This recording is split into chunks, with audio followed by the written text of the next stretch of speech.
Nagkakamali ka kung iniisip mo sa mga advanced na mga pabrika ng computer lamang at mga high-tech na laboratorio ginagamit ang Artificial Intelligence or AI. Bahagi na ang AI ng ating pang-araw-araw na buhay kung tutuusin.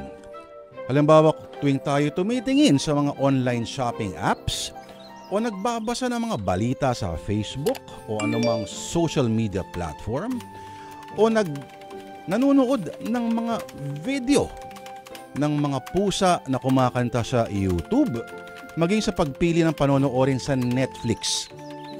At sa sobrang pagpili, ang tagal mo pumili, nakatulog ka na lang. Sa tuwing kinikilala ng ating mga telepono, ang ating mga mukha para ito ay ma-unlock. Tuwing ginagabayan tayo sa pagmamaneho gamit ang cellphone para mahanap ang mga pinakamabibilis na daanan,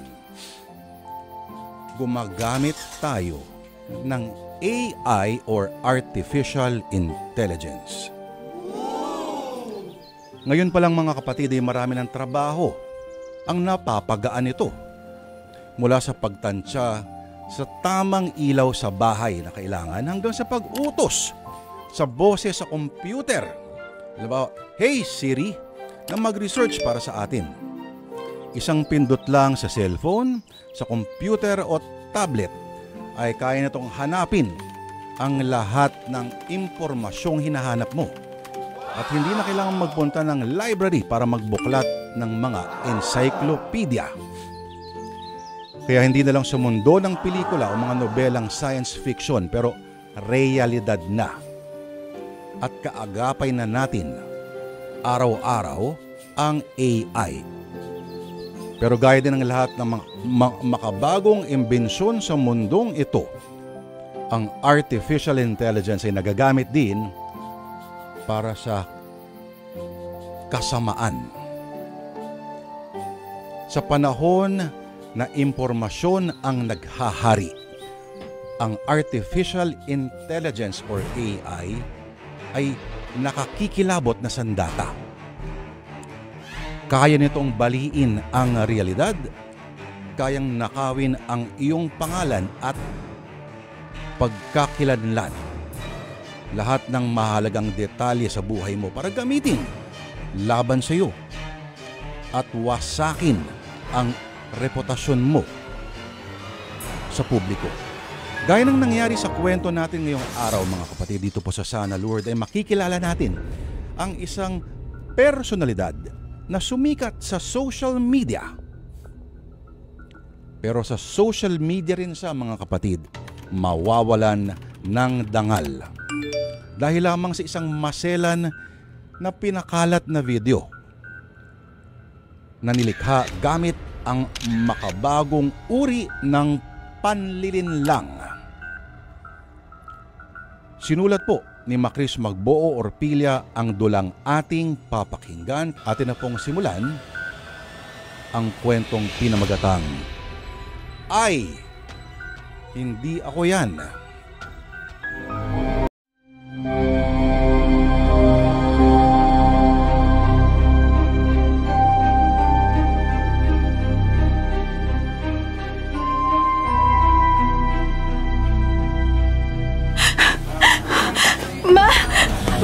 Ma, nandito na ako!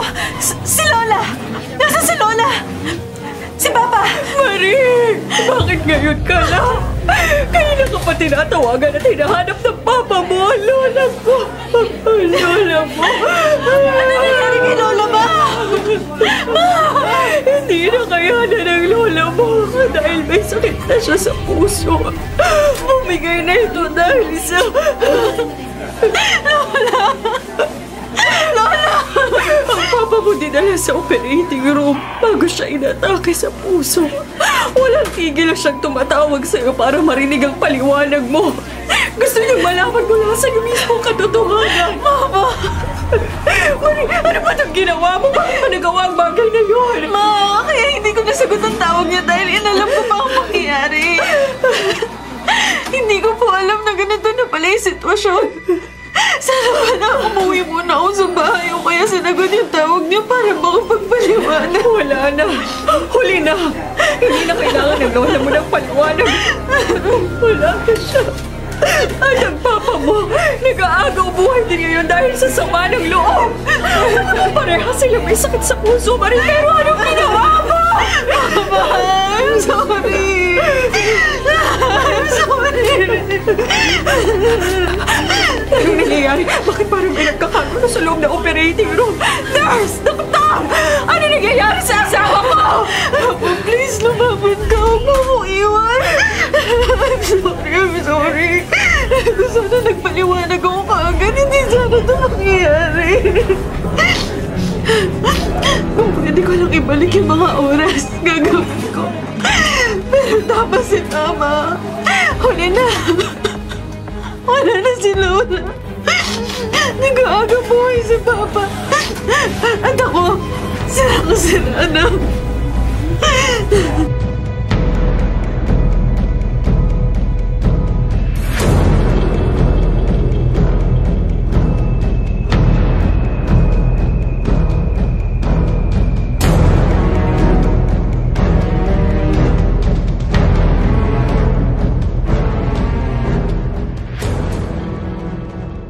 Good morning, mga Marinatics! Welcome to our live. It is I, Marie, your friendly neighborhood digital artist.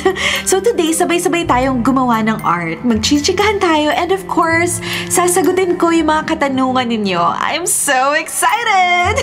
Kayo ba? Excited na rin? Tara, simulan na natin!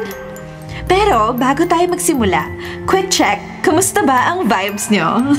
Type lang po kayo sa comment box kung ready na ang lahat. And of course, don't forget to like, share, and follow my channel for more drawing and art fun with Marie. Wow! Ang active niya yata ngayon ah. Ang daming notifications dahil sa mga comments. I'm so happy. Parang sobrang engaged nyo ngayon. Thank you so much for your support. And oo nga pala, the webtoon entitled Love Me will be updated tonight and ipopost ko ang 3 chapters later at 8 p.m. Thank you for patiently waiting sa update ng story ni Jenna and Jorel. Ay, wait, may caller tayo. Hindi nga pala to radio program para magkaroon ng caller, pero pagbigyan niyo na ako na sagutin ng live itong tawag ni... Jared? Sa labas ko na pala sasagutin ng call. Wait for me, mga beshi! Tumatawag lang si Jared sa cellphone number ko kapag may emergency. Usually, video call lang lagi siya. Kinakabahan ako ah. Sagutin ko na nga lang.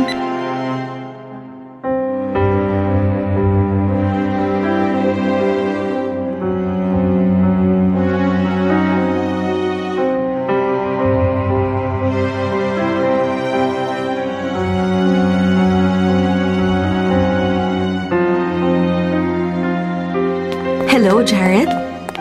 Marie? Naka-livestream ako ngayon. Live drawing with the viewers. Medyo maraming ang viewers at marami ring comments pero hindi ko pa nababasa. Bakit ka tumawag? Marie, mag-offline ka muna. Huwag mo ring basahin ang comments sa recent at current videos na naka-upload sa channel mo. Huwag mo rin munang i-open ang webtoon. Lahat ng social media accounts mo, huwag mong bubuksan. Ha? Bakit? Jared, bakit parang nagpapanik ka? Anong problema? Kinakabahan ako sa'yo. Gawin mo munang sinabi ko. Ngayon na. Pero bakit nga? Baka naririnig ka sa live stream mo. I-off mo muna. Saka tayo mag-usap. Trust me on this, Marie. Please. Oo, sige.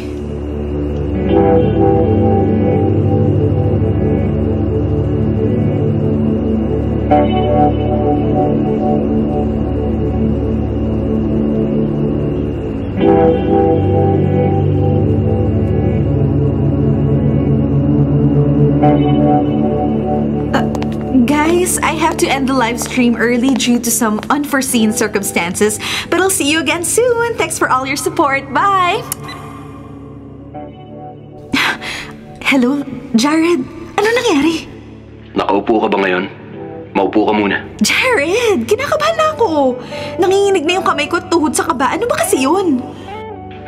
Kumakalat ng videos mo, Marie. Sabay-sabay na na-post sa lahat ng social media platform accounts mo. Kanina 1.2M pa ang followers mo sa isang social media platform. After just 10 minutes, 800k followers na lang. Ganun naka-viral at ang bilis ng epekto. Anong video? Bakit wala ako nakita kanina nung mag-open ako for the live stream? Hindi ko alam. Baka nung mag-start ang live stream mo, saka pa lang nagsimula ang insidente. Pero kumpirmado na nakapost sa account mo. Huwag mo nang tingnan, Marie. Ginagawan ko na ng paraan. Pwede ba naman na hindi ko tignan? Paano ko malalaman kung totoo o hindi kung hindi ko mismo makikita? Kung gusto mo talaga, wala akong magagawa. Oh my God. Jared, hindi ako to! Hindi ko magagawa ang ganito! Kilala mo ako! Hindi ako mapatos sa mga may asawa! Boyfriend nga wala ako tapos ito pa? Alam ko, pero hindi yan ang alam ng mga tao. Sinusubukan ko nang i-trace ang internet protocol address ng nag-upload ng video. Kaso itinuturo nito sa computer mo mismo nang galing eh. Imposibleng ako ang mag-post niyan dahil hindi naman yan totoo. Manipulated at peke yung mga video at litratong yun. Jared, posibleng na-hack yung accounts ko. Sa tingin ko rin. Ay, if that's the case, magaling siya. Pero kaya ko ring tapatan yan. Medyo matatagalan nga lang. Gumagawa na ako ng paraan. Jared, anong gagawin ko? Puntahan mo ako rito sa condo. Mas kumpleto ang equipments, mas secure ang network at system dito. Dalhin mo ang laptop mo at ang CPU ng computer. Sige, papunta na ako.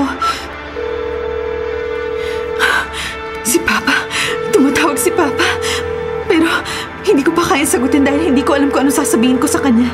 Kailangan ko muna alamin ang nangyari at humanap ng solusyon para kapag nakausap ko na sila, hindi sila gaano mag-alala.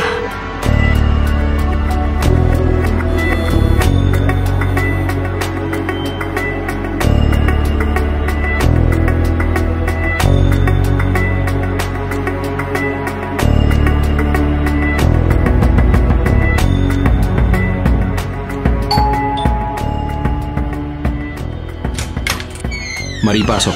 Akin na yung bag mo. Ayusin ko lang ang computer at laptop sa loob ng kwarto. Jared, habang paakyat ako rito, nakatingin sa akin yung mga nakasakay ko sa elevator. Sobrang nag-viral nga talaga yung mga fake videos. Hindi lang viral, Marie. Dahil sa mga sikat na celebrity at may ilang politiko pa nakasama sa mga peking videos mo, nasa balita na rin sa evening news kanina. Pero, bakit ako? Bakit nangyayari to sa akin ngayon? Sino mag-aaksaya ng panahon para gawan ako ng ganito ka-elaborate na fake videos? Malinaw na AI-generated ang images, video, pati yung boses ko, ginaya nila. Kahit peke, hindi ito mahalata kung hindi masuri ang manonood. Kung titingnan mabuti, may signs naman na edited at peke. Kagaya ng mata, hindi normal ang pagkurap. Galaw ng labi na hindi kasabay ng boses.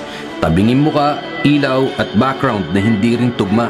Pero sa unang tingin, masyado magaling yung pagkakagawa nila. Kapani-paniwala talaga. Yan pa nga nakakatakot dahil AI-generated ang mga videos. Mas nagmukha silang totoo, deepfake. Sa panahon ngayon, kayang-kaya ng gamitin ng ML o machine learning at artificial intelligence o ang tinatawag na AI para sa lahat ng bagay. Na-research ko naman yan dati. Ang deepfake ay peke, manipulated content na gumagamit ng deep learning techniques. Sa kaso ko, inaral ng AI yung patterns ng kilos, pananalita, itsura at expression ng face ko. Kayang palitan ng deepfake technology ang mukha at boses para magmukhang ikaw ang nasa videos at larawan. Marami na rin na biktima ng mga sikat na personality ang deepfake technology. Parang kutsilyo ang artificial intelligence. Pwedeng gamitin sa pagluluto, pwede rin gamitin sa pagpatay o pananakit ng tao. Depende sa gumagamit. Ang AI, sa tamang paggamit, makakatulong to sa medisina, education, at negosyo. Pero kapag ginamit sa panloloko tulad ng deepfake scam at fake news, nagiging delikado to. Makakasira ng buhay at reputasyon, kagaya na nangyayari ngayon sa'yo. Bakit kaya sa akin tumatawag ang mama ni Marie? nagre-ring yung phone mo. Si tita ka rin ang tumatawag. Sasagutin mo ba o ako na? Etong phone. Akin na. Hello, Ma? Ano po? Nasa ospital kayo ni Lola at ni Papa? Inatake sila sa puso? Saan ospital? St. Andrews? Papunta na po ako. Halika, ipagdadrive kita papuntang ospital. Marie, focus. Huwag kang matulala dyan. Tara na, sasamahan kita. Nasa takot ako, Jared. Paano kung hindi ko na sila abutan? Alam ko kasalanan ko to. Huwag ka muna mag-isip ng masama. Halika na. Kailangan na natin magmadali.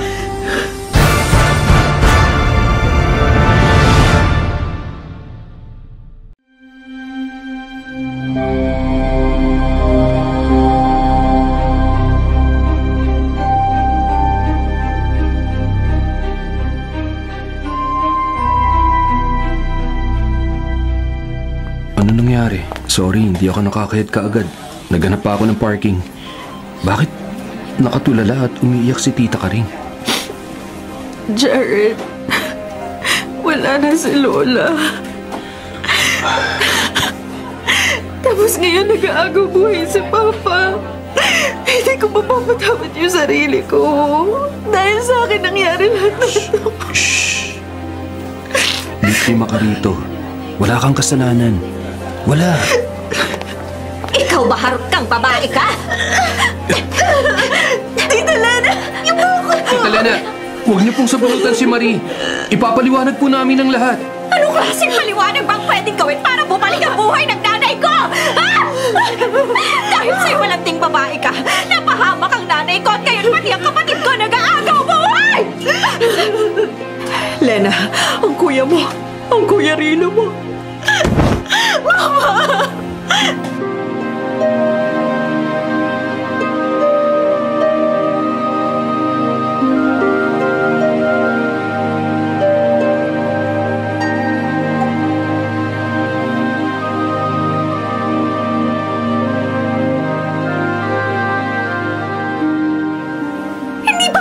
Ginawa mo, Marie. Ang kapatid ko at nanay ko parehong nasa morgue. At ang mama mo naman hindi pa rin nagkakamalay sa emergency room. I'm sorry. I'm sorry. Tita Lena. Huwag na makialam dito. Ikaw, Jared. Paano mo nasisigmurang makisama dyan sa babaeng yan? 4 na lalaking may asawang karelasyon niya. Kaya pala mga webtoon novels niya tungkol lahat sa kaharutan at kapitan. Ginagawa pala niya sa totoong buhay. Tita, peke po ang mga videos na kumalat. Kaya kong patunayan na hindi sila totoo. Nabiktima rin po si Marie. Sa tingin mo maniniwala ako? Napanood ko lahat. Nakita ko rin ang mga larawan. Ngayon ano?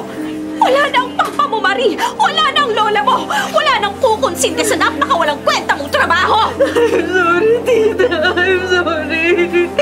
Papa, Lola. I'm sorry. Huwag ka nga umarte dyan. Umalis ka na.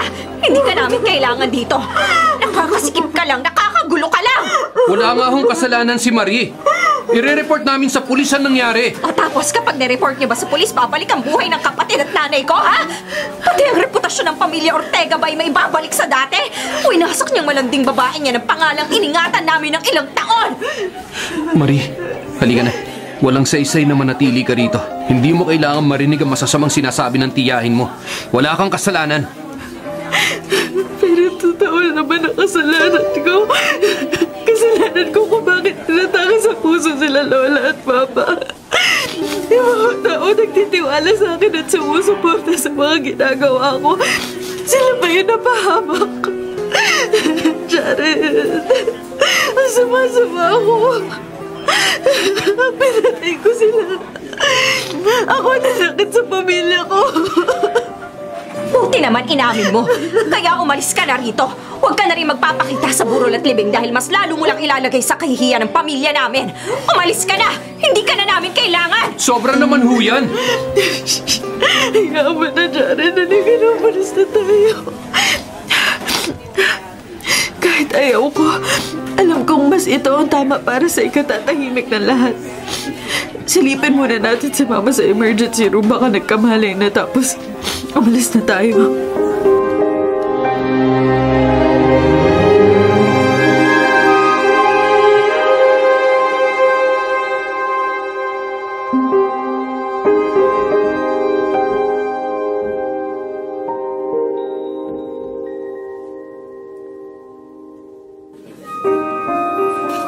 Tita Karing, kumusta ng pakiramdam ninyo? Basta ilayo mo sa akin yung babaeng yan, magiging maayos ang kalagayan ko. Tita, wala pong kasalanan si Marie. Maniwala po kayo. Peke po ang mga videos at litrato. Hindi po siyang... May diferensya pa ba kung siya man o hindi ang mga nasa iskandalong yon? May pinagkaiba kung hindi totoong siya ang kabit ng bayan? May pinagkaiba ba? Babalik ba ang asawa ko at ang lola niya, ha, Jared? Ma, tama na. Tumataas na naman yung presyon niyo eh.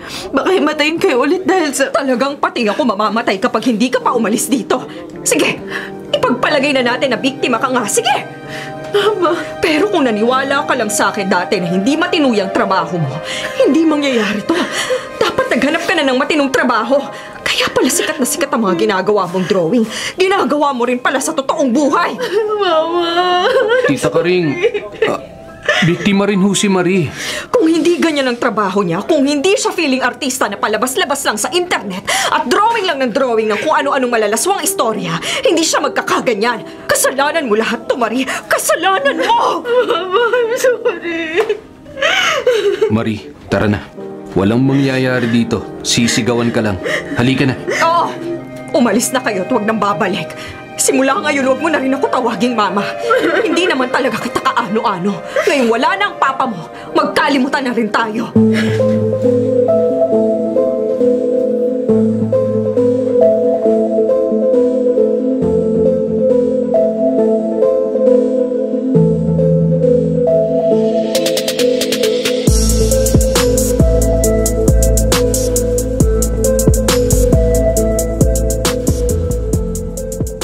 Sabi ko naman sa'yo, matulog ka sa biyahe. Tigilan mo na yung pagbabasa ng comments sa mga fake videos.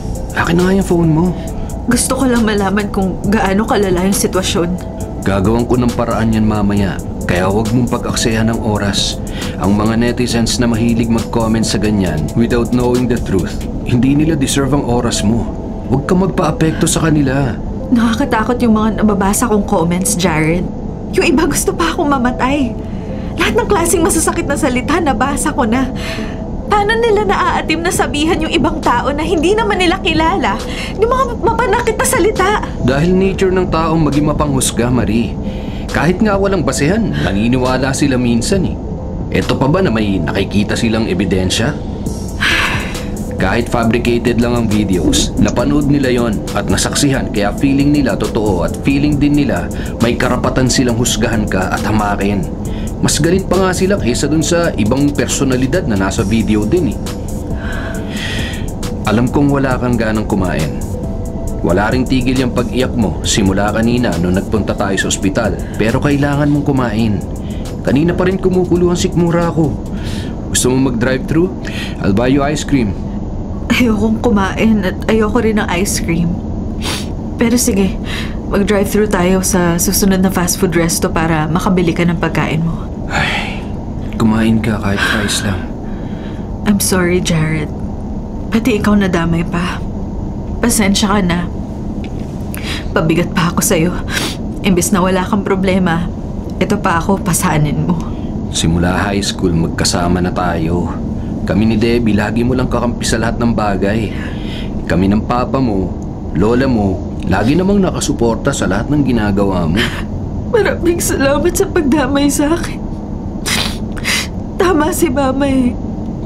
Kung hindi ito yung trabaho ko, kung hindi ako exposed, kung sana pribado lang yung buhay ko, baka hindi ka ito yung kalalabasan. Baka buhay pa si Lola at Papa. Marie.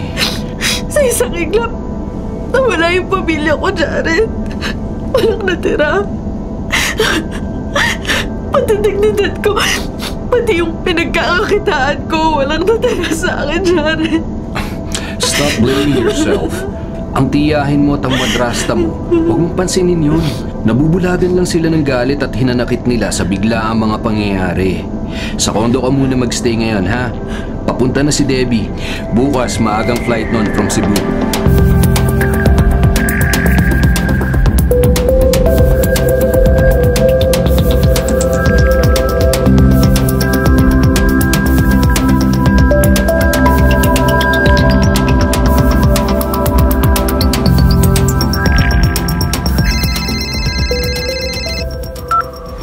Hello, Debbie? Nasaan na kayo? Hindi pa rin sumasagot si Marie sa mga messages ko. Ay, hindi pa siya ulit nagtingin ng phone.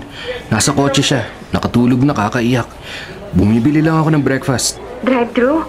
Pauwi pa rin ba kayo ng kondo mo? Oo, mga 15 minutes away sa condo. Andito ako sa loob ng fast food resto eh. Nag-park muna ako sa labas para hindi ko magising si Marie kapag nag-order ng pagkain. I'm also giving her more time to sleep. Anong oras nga palang flight mo? Boarding na. Mga before lunch, nandyan na ako. I saw the articles and videos about her. It's really bad. In a flash, nagbagong paningin kay Marie ng mga tao. Ni wala ko nakitang komento na nagtanggol sa kanya. Anong gagawin natin? Nakontak ko ng mga barkada kong investigador ng mga cybercrimes. Magkikita kami mamaya pero unahin ko muna pagbalik ng kondo na tanggalin lahat ng kayang mabura sa social media. Kung hindi lang sana kami nagpunta sa ospital. Sorry wala kasi ako dyan. Wrong timing naman kung kailan ako out of town. Saka pa nangyari to. Wala talagang pinipiling oras ang krimen. Don't worry, I'm taking care of her. Alam ko naman na aalagaan mo talaga siya. Ay, sobrang galit talaga ng madrasta ni Marie. Paano tayo dadalaw sa burol at pupunta sa libing ng papa at lola niya? Kung mapapatunayan na peke ang lahat, baka sakaling makapunta pa siya sa lola at papa niya. Pero sa ngayon, walang choice but to stay away from her family. Lumalabas talaga ang kulay ng mga stepmother kapag nawawala ang padre de pamilya. Pero ang tita ni Maria, grabe naman kung pinagsisigawan siya sa labas ng morgue. Napaka-vivid ng kwento mo eh. Damang-dama ko rin yung galit mo. Ay, nakakagalit naman talaga. Napaka-unfair para kay Marie. Pero we can't blame them dahil nabulagan sila ng napanood nila eh. Pero kahit na, parang wala man lang dumamay na kapamilya niya, lahat kalaban. Ay, sadly, ganyan nga ang sitwasyon. Nandito ng orders ko. Hintayin ka na lang namin sa kondo mamaya ha.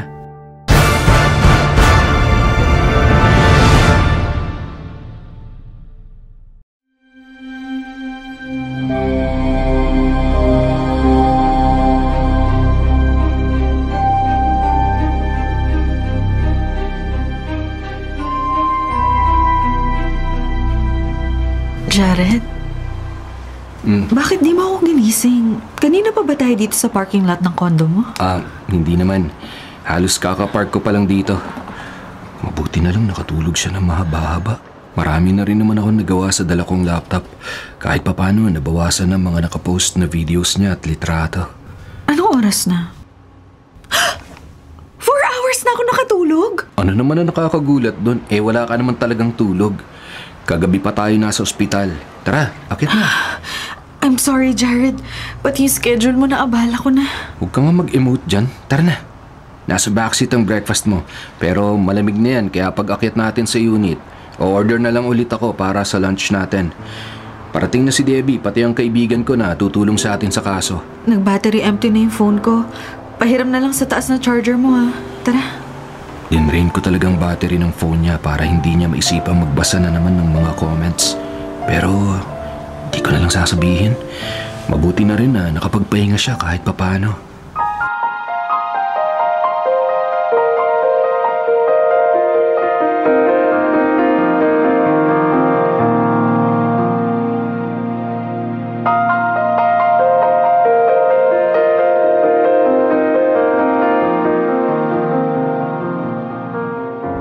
Ang pangit ng ganitong feeling. Kanina pa nakatingin sa akin yung 3 babaeng kasama namin sa elevator. Kung hindi ako nagkakamali, parang pasimple pa silang kumuha ng litrato o baka nga naka-video pa eh. Alam mo ba, friend? Ayon sa Republic Act No. 10173 o Data Privacy Act of 2012, hindi pwedeng kumuha ng litrato o video ng isang tao nang walang pahintulot, lalo na kung ipopost sa social media, kahit pa katuwaan lang. Kahit pa hindi sinasadyang i-upload. Jared. Kahit pa aksidente ang pag-upload, pwede pa rin silang makasuhan. Lalo na kung naapektuhan ito ang taong nakuna ng video, tsaka ng litrato ng walang pahintulot. Ang bawat isang individual ay may karapatan sa kanilang privacy na dapat respetuhin. Kaya mga kumukuha ng litrato at video ng palihim, kasama na rin ang mga nagpapakalat ng peking video sa internet, pwede lahat mademanda at makulong. Tara. Alis na tayo dito. Kung meron dito, kukulong pa. Pinaringgan mo ba talaga yung mga yun? Obvious naman na nakatingin sila sa'yo. Hindi nga discreet ang pagkuha nila ng litrato mo eh. May shutter sound pa nga yung isa eh. Ang pangit ng gantong pakiramdam, Jared. Wala naman akong ginawang masama. Pero lahat na lang galit sa akin, nandidiri sa akin. Hindi naman nila ako kilala. Hinuhusgahan na nila ako dahil sa mga balitang hindi naman totoo. Gagawan natin ng paraan Gagawin kong lahat para maayos to.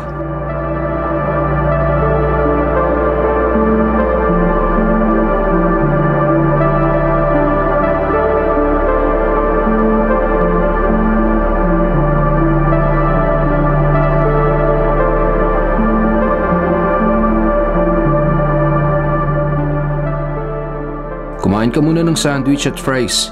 Okay ba sa'yo yung pizza and chicken for lunch? Sige. Pero hintayin ko na lang yung lunch natin ni Debbie. Wala akong gana talaga. Okay. Kung gusto mo mag-shower at matulog ulit, alam mo naman kung saan.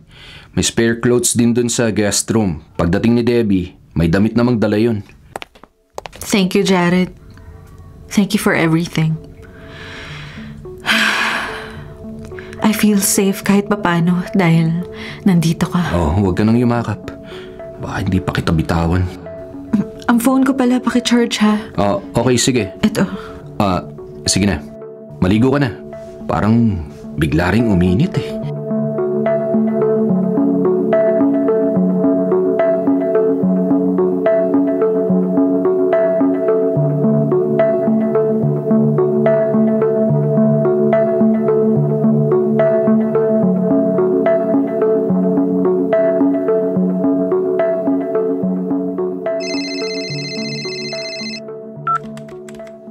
Hello, Paul? Jared, bad news. Ano nalaman mo? Organized crime syndicate ang nasa likod ng deepfake videos ng girlfriend mo. Teka, hindi ko sinabing girlfriend ko si Marie. Baka mamaya pag nagkita kayo, masabi mo bigla yan. Napakadaldal mo pa naman. Manilintikan ako niyan. Ganun ba? Nag-assume lang ako. Paano kasi sa galit mo kagabi nung tinawagan mo ako pati sa mga description mo about how innocent, perfectly good, and how wonderful si Marie. Akala ko talaga girlfriend mo. Chismoso. So, ano nga ang natuklasan mo? Paano mo nasabing sindikato nga? May mga kaso na ganito the past months. Blackmail at harassment ang kasunod. Ayon sa investigasyon ko, dapat by now na-contact na ng sindikato ang girlfriend mo. Ang friend mo. Sinadya kong i-drain ang battery ng phone niya. Hindi ko pa rin chino-charge. Teka, sasaksak ko lang ha. Kita mo, sa pagiging protective mo sa friend mo na hindi mo girlfriend, hindi mo na naisip na posible may tumawag for blackmail. Ay, tama ka. Mali ako sa parting to. Eto, china-charge ko na yung phone niya. Blackmail, Jared. Kapag hindi pumayag na magbayad ang biktima, naglalabas ang sindikato na mas malala pa ng mga deepfake videos. Ang pinakamalala na enkwentro namin, ginawa ng video ng pangahalay ang isang lalaki. Munti ka na nga itong makulong. Ganun kalala? Oo. Ang target nila mga social media personalities, artista at politicians. Sa kaso ni Marie, parang combo. Bina-blackmail din ang ilang kasama niya sa deepfake videos. Patong-patong na reklamo na nakuha namin. Ibig sabihin, sabay-sabay nilang bina-blackmail ang mga biktima? Oo. Confident ang sindikato dahil matindi ang encryption, proxies at VPN nila. Ilang buwan na ang pag-trace ng Cybercrime Division sa location ng sindikato pero hindi pa rin namin mahanap. Dahil naka-encrypted router sila, hindi sila gumagamit ng normal na internet connection. May mga layers ang encryption nila kaya magmumukha lang na palipat-lipat sila ng lokasyon. Hindi makikita kung nasaan talaga sila. Tama ka, Jared. Pero nagkamali sila ng biniktima ngayon. Nasimulan ko na ang reverse tracing. Hahanapin ko sila gamit mismo ang computer at laptop ni Marie na nahack nila. At kapag nagawa ko yun, hindi na sila makakatakas. Nakakatakot ka, Tol. Kinilabutan ako. By the way, papunta na nga pala ako dyan sa condo mo para formal na kunin ang statement ng biktima. Friend mo lang at hindi girlfriend. Nakuha mo pa talagang mang-asar, no?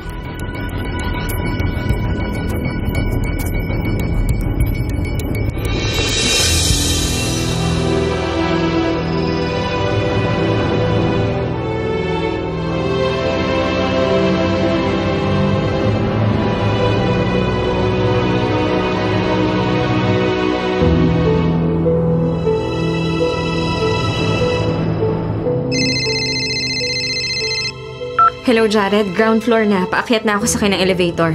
Pero bababa pala to sa basement parking bago umakyat sa floor mo. Going up, please hold! Thanks. Ano, gising na ba siya? Hindi pa? Okay, sige. See you in a while. Pamilyar itong magandang babaeng kasakay ko sa elevator. Si Debs kaya to? Ang beauty queen. Sikat na host at social media influencer. Hello? Bakit kailangan mong malaman kung nasan ako? I don't have time for you. May importante akong gagawin. Alam mo, wala akong pakialam. Get lost! Ang taray. Sayang, masungit pala. Ang ganda at sexy pa naman. Pero sino kaya ang kausap niya? Get lost daw eh. You know, it's rude to stare. Oh, sorry. Ikaw? Ano ginagawa mo rito? Sinusundan mo ko? Hindi ba kausap lang kita sa... Anong akala mo? Kaya mo akong sabihan lang na get lost? Ha? Prince, bitiwan mo ako. Nasasaktan ako. Bitiwan mo siya! Huwag kang makialam dito. Babae yan! Huwag mo saktan! Ako ang labanan mo! Pakialamero! Tama na! Tumigil kayo! Tama na!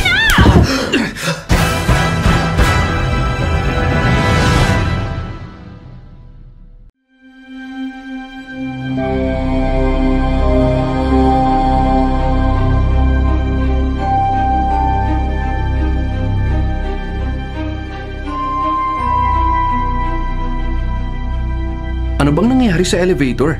Bakit puro sugat at pasayang mukha mo, Paul? Debbie, ano nangyari? Ang sakit, aray.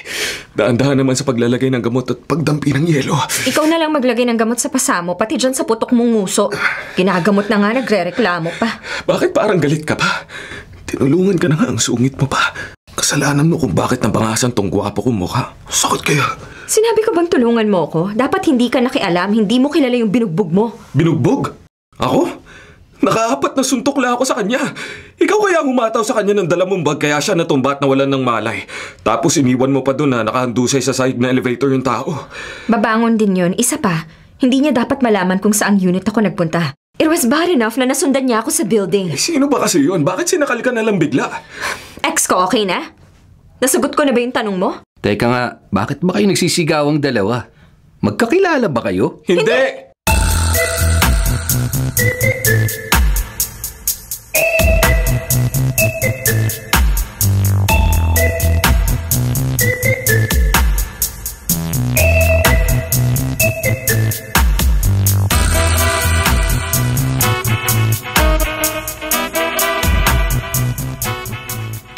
Ano, tumawag na ba? Yun nga ang nakakapagtaka eh. Walang tawag, wala ring messages.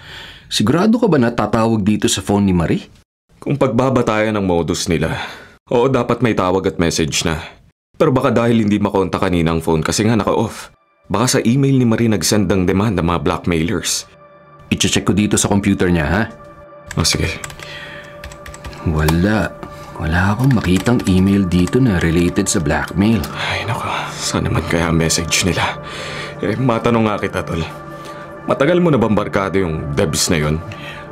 Hindi ko ba naikwento na high school friend ko si Debbie? I mean, yung sikat na beauty queen, host at social media influencer? Hindi. Wala ka naman talagang kunikwento na kahit ano. Kala ko nga wala kang social life dati dahil computer nerd ka.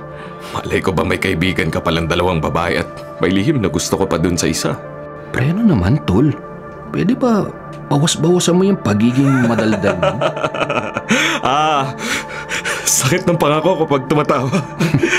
Naisip ko rin lang, hindi mo kilala si Debbie pero nakipagbugbugan ka dun sa ex niyang baliw. Malay ko ba na ex niya yun? Agree ako na baliw yung ex kasi bigla na lang siyang sinakal ng lalaking yun nang sumakay ito sa elevator sa basement floor. Pwede ba na di ako makialam? Nakipaghiwalay kasi si Debbie dahil natuklasan ni Marie na nambababae yung si Prince at matagal nang niloloko si Debbie. Parang last month pa sila break kaso itong si Prince, hindi tinatantanan si Debbie. Sinusuyo pa rin.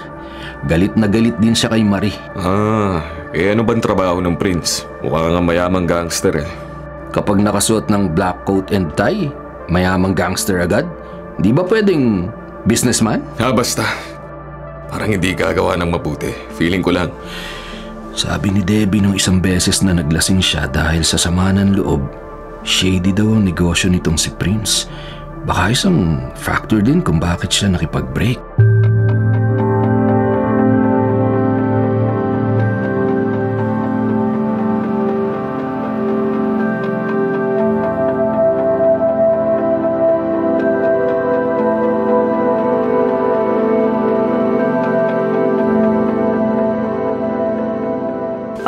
talaga, Debs? May pasa yung leeg mo. Yeah, buti na lang din nakasabay ko sa elevator yung college friend ni Jared. Tinulungan ako. Kung wala siya, baka mas malala pang inabot ko. Walang tauhan kasama yung ex mo kanina? Baka nasa parking lot. Siguradong ayaw niyang makakuha ng pansin kaya hindi sinama paakyat ang mga tauhan niya. Okay ka lang ba talaga? Tuloy pa rin yung pagkain mo ng pizza kahit na may issue tayong ganito? Bakit ko naman isa-sacrifice ang sarili ko dahil sa mga masasamang tao sa mundo? Nagugutom ako kaya kakain ako. Kumain ka na rin para may lakas ka. Wala akong ganang kumain. Kailangan mo ng pagkain para lumakas ka dahil nakakapagod umiyak.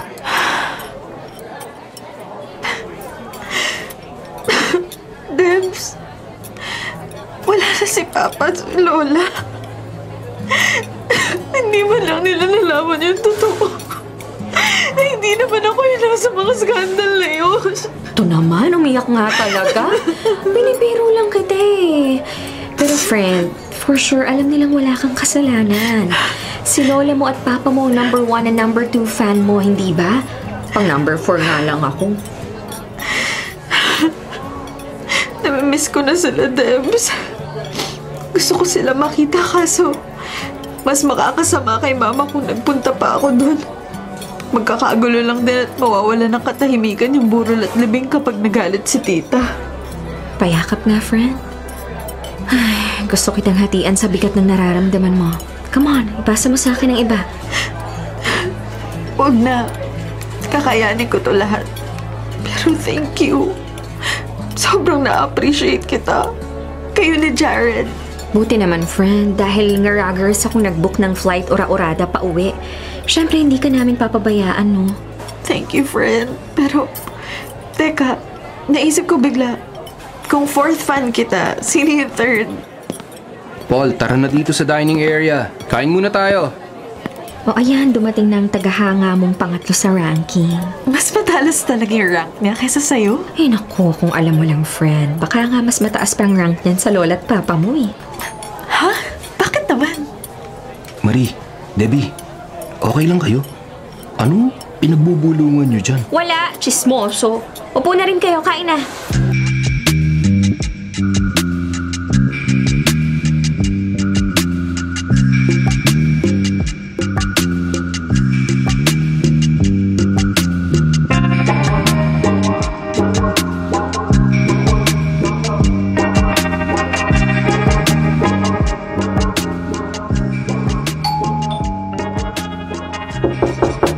Tao.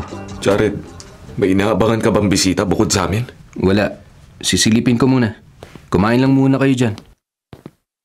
Marie, the past few days bago ang insidente ng deepfake scandal, may napansin ka ba na kakaiba? Lalo na sa computer mo, sa email, phone, or kahit sa internet service provider. Kakaiba? Paanong kakaiba? Posible kasing nahack ang network mo sa bahay. Hindi naman siguro ganun ka-weak ang system mo sa laptop at sa bahay mo dahil knowing yan si Jared. Siguradong may mga firewall at kung ano-anong protection yan sa network at system na ginagamit mo. Meron nga. Pati Wi-Fi setup sa mga bahay namin, si Jared ang umaayos. He's a sucker for data security. Kaya nakakapagtaka na mahack ang accounts mo, Marie. At hindi lang isa, lahat pa nga. Dinadala ko lang yung laptop ko kapag lumalabas kami. 2 weeks ago, nasa bahay kami ni Debs. Naiwan ko yung laptop ko doon, di ba? 2 weeks ago? Oo nga, tama. Pero kinuha mo rin naman kinabukasan. Naiwan mo kay na Debbie ang laptop mo. Teka. Posible ba na may gumalaw ng laptop mo, Marie, habang... Imposible, kasi kaming tatlo ni Debbie at Jared. Solo lang kami namumuhay. Walang kasama si Debbie sa unit niya. Debbie, bakit parang namutla ka? Ayos ka lang ba? Marie, si Prince... Pumasok siya sa kondo ko nung naiwanan mo ang laptop mo. Nag-away kami at nagkulong ako sa kwarto pagkatapos. Umalis lang siya mag-isa, pero hindi ko inisip kung gaano katagal siya sa loob bago siya umuwi. May isang anggulo ng pwedeng tingnan. Pwedeng ginamit ang laptop ni Marie para sa hacking. Kaso ang tanong, paano iko-connecta sa organized crime syndicate ang pangyayaring ito? Ano yun? Parang may sumabog sa labas ng unit.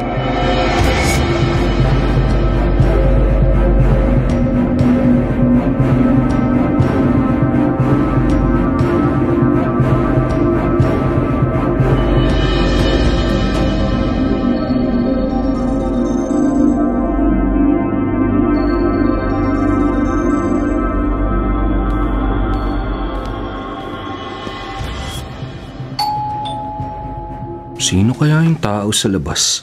Wala naman akong inaasahang bisita. Isa pa, walang nakakaalam na ibang tao na dito ang unit ko. Silipin ko muna sa doorbell camera. Ha? Wala naman tao sa labas. Paano sila nakapag-doorbell? Teka, may kahong itim sa labas ng condo unit ko. Pero walang tao. Lahat ng kakilala kong nakakaalam na dito ako nakatira ay nasa loob. Sino magdadala nito rito? Hindi kaya... Baka may pasabog to. Hindi man ako sigurado. Kailangan mag-ingat. Dadalhin ko sa fire escape stairwell tong kahon. Ilalapag ko dito sa sahig. Isasara ko ang pintuan at aabangan kong susunod na mangyayari. May kutob akong kaya may sunod na doorbell kanina para buksan ko kagad ang pintuan dahil may timer ang laman ng kahon.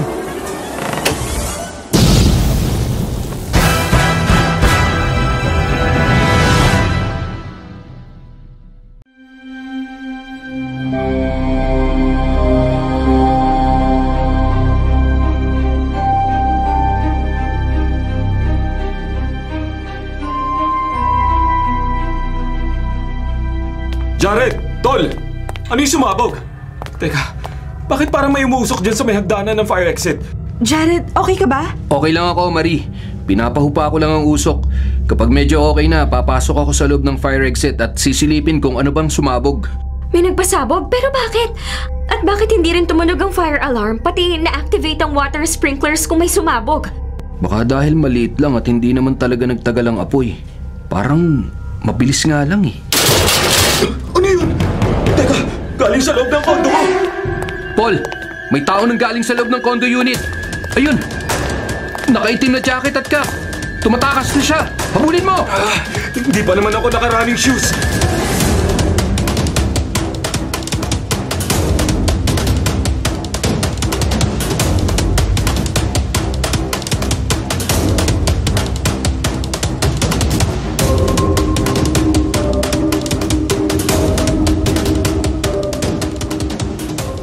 Diversion pala ang kahon na sumabog. Habang lahat tayo nasa may fire exit, naiwan nakabukas ang pintuan ng unit. Nakapasok dito sa loob ng kondo ang taong nagdala ng kahon at hinulog sa sahig at sinira ang laptop, pati na rin yung CPU ng computer ni Marie. Parang alam nila na may reverse hacking akong ginagawa para matrace ang lokasyon nila. Sorry, Tol. Masyadong mabilis tumakbo ang lalaki na kaitim na yon. Pumasok pa sa isang unit dito sa floor ninyo. Pagbukas ko ng pintuan, nakababa na. Di ko alam kung tumalon ba o nag-teleport. Planado nila ang lahat, pati pagtakas. Napansin mo rin ba na may dagdag na doorbell chime dito sa loob ng kondo? Nakatago yun sa loob ng plastic na in-order nating pizza at chicken kanina. Kaya napatunog nila ng paulit-ulit ang doorbell. Pagbukas mo, kahon na lang nakita mo. Hindi nila kailangan pindutin ang mismong doorbell mo sa labas ng pintuan dahil may extra receiver silang ipinuslit sa loob. Napaka-organized naman masyado. Pero bakit? Bakit ba nila ginagawa to sa akin? Ano bang kasalanan ko sa kanila? Jared, may tumatawag sa phone ko. Pero nakakapagtaka, nakasulat dito sa caller ID, unknown number pero galing ng Italian country code. Wala naman akong kakilala sa Italy. Jared, yan ang hinihintay natin. Mukha alam mo na rin bakit kay Debbie tumatawag. Oo. Debbie, ikaw ang sumagot at i-loudspeaker mo.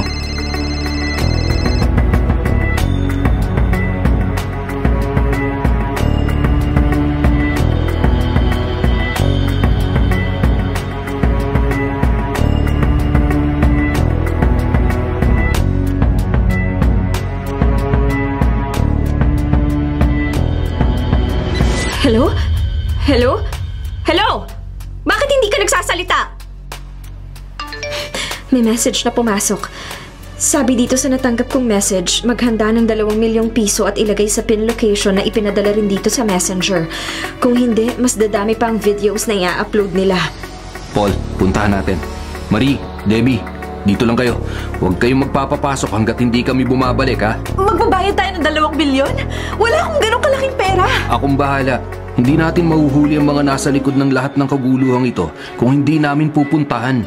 Paano kung trap na naman to? Paano kung sinadya nilang tumawag para umalis kayo at maiwan kami dito ni Debbie? Marie, Debbie, Basta huwag kayong magbubukas ng pintuan habang wala pa ako. Dito lang kayo. Huwag kayong aalis. Maghintay lang kayo. Babalik ako dito sa loob.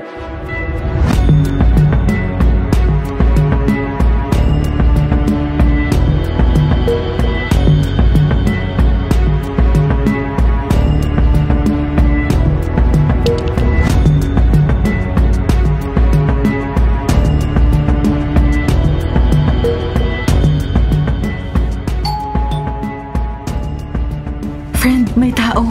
Sisilipin ko. Sama ako. Pero hindi daw natin pwedeng buksan yung pintuan. Sisilipin lang natin. Debs, natatakot ako.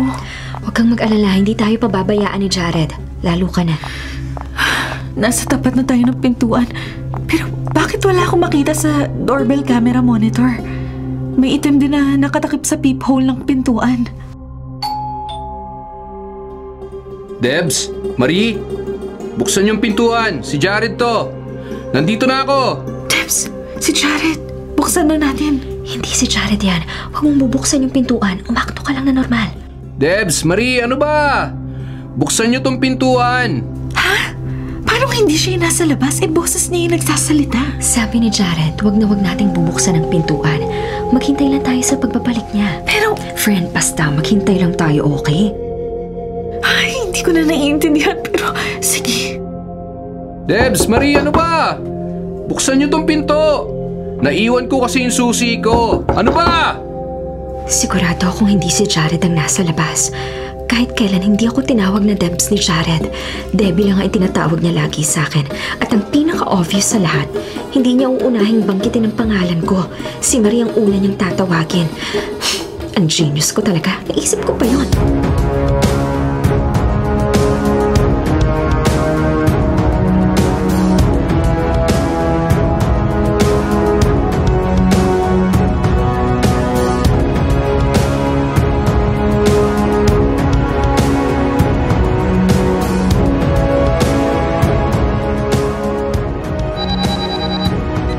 Hello?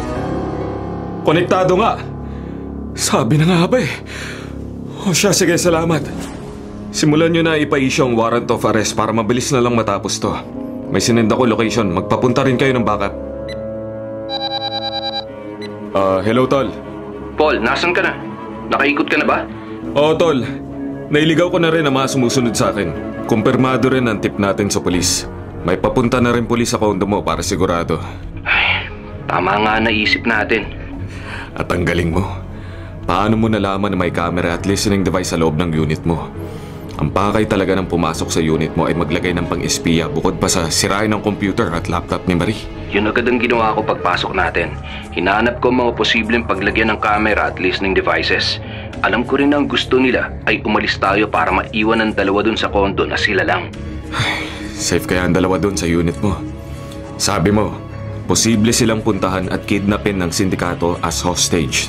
Dahil nasira natin ang mga plano nila, guguho ang buong organisasyon nila dahil na-trace natin ang headquarters nila. Wala na silang kawala. Ang dami na nilang nabiktima. Tama ka dun. Sa dami ng lead natin at nakaalap mong ebidensya in just a short span of time, wala na silang takas. Pero, safe kaya sila Debs at Marie? Sina Marie at Debbie, tiwala ako na hindi nila bubuksan ang pintuan kahit may pumunta pa doon at kumatok. Isa pa, bakit ako kakatok? Dapat may susi ako, di ba? Tama. Mind games to.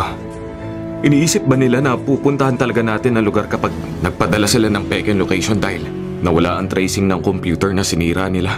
Wala ring kwentang pagsira nila sa computer at laptop ni Marie dahil kaninang tanghali bago pa tayo kumain, nakuha ko na ang location nila at pinadala mo na sa mga pulis. Bonus na lang na na-figure out natin ang connection ni Marie at ng sindikato. Mahuhuli pa rin sila. O siya, pabalik na ako sa kondo mo. Kita tayo sa basement parking.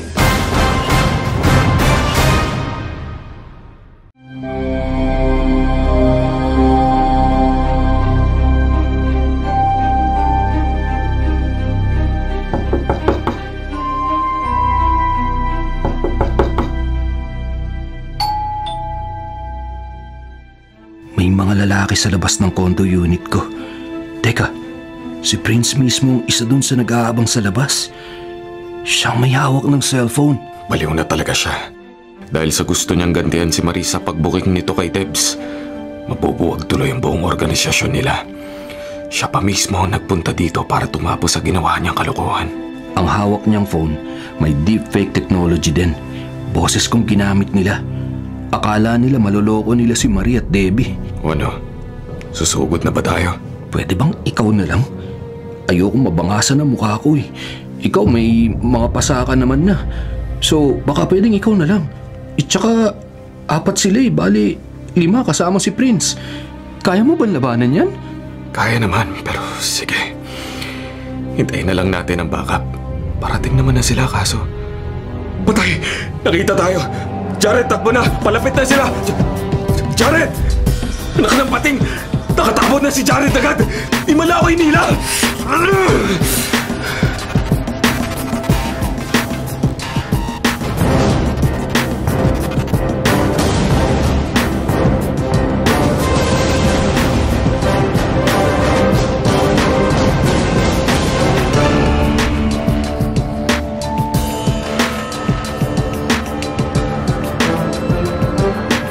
Hoy!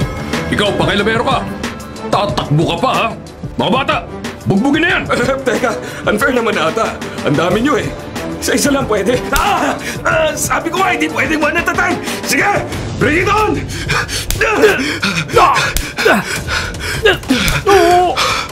Paano ba yan? Napagod lang ako at medyo nagalusan pero nakayanan ko naman silang patumbay ng 4. Prince! Mag-isa ka na lang! Teka, may bukol pa ba ang ulo mo mula sa bag na hinampas ni Deb sa'yo? Ba, talagang hinahamon mo ako ah. Mga bata! Pumangon nga kayo dyan! Ang lalampan nyo naman!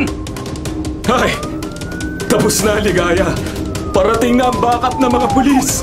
Siyo na lang sa kulungan! Hoy! Tataas ka ba?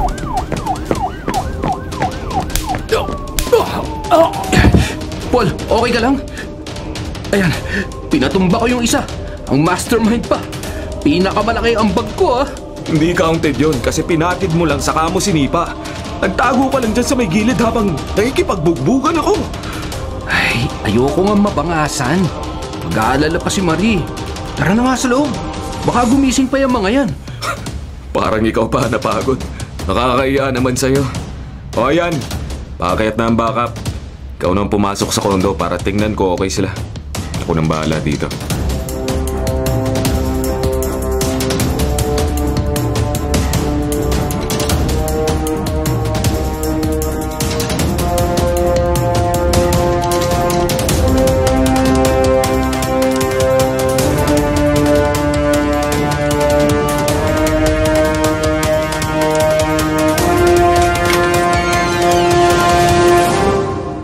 Marie, Debbie, nandito na ulit ako.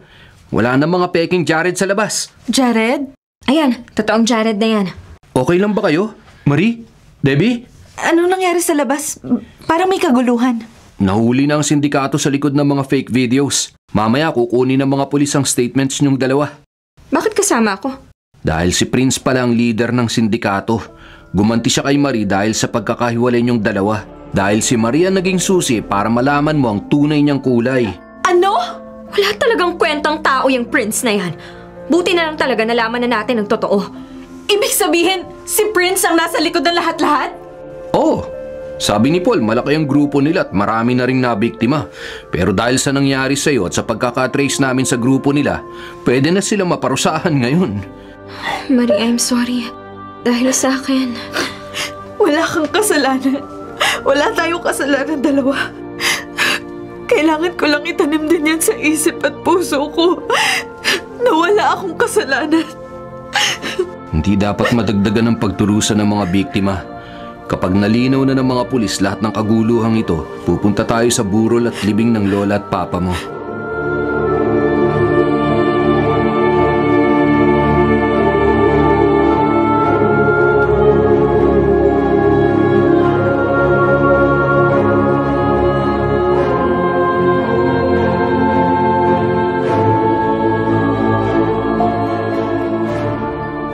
Thank you sa pagsama mo sa akin sa paglibing kay Papa at Lola. Hindi man madali na pagtinginan ng mga tao at hindi pa rin ako pinapansin ni Mama at Tita. At least pinayagan nila akong makita si Lola at Papa sa huling sandali. In time, matatanggap din nila na wala kang kasalanan. At biktima ka rin lang sa lahat ng ito, Marie. Just give them time to heal. I know. Parang ikaw, bigyan mo rin ng oras ang sarili mo para makarecover sa bangungot na to. Maglibang ka. Take your time din na bumalik sa trabaho. Huwag mong madaliin. Matatagalan pa siguro bago ako ulit mag-drawing at magpakita sa mga tao sa social media. Pero anong pwede kong gawin habang nakatambay ako? Spend time with me. I mean, habang marami ka pang free time. Ha? Ay, nakakainis kayo. Nagmistula na nga akong invisible dito kanina pa. Gusto niyo pang magligaw ang dalawa habang nandito ako sa backseat ng kotse. Debbie naman. Umamin ka na kasi, Jared. High school pa yung hidden love mo kay Marie. 27 na kayong dalawa. Baka abutin pa kayo ng 30. Teka, tatawagan ko si Paul tapos ihinto mo dun sa may convenience store. Bababa ko at saka kayo mag-usap na dalawa.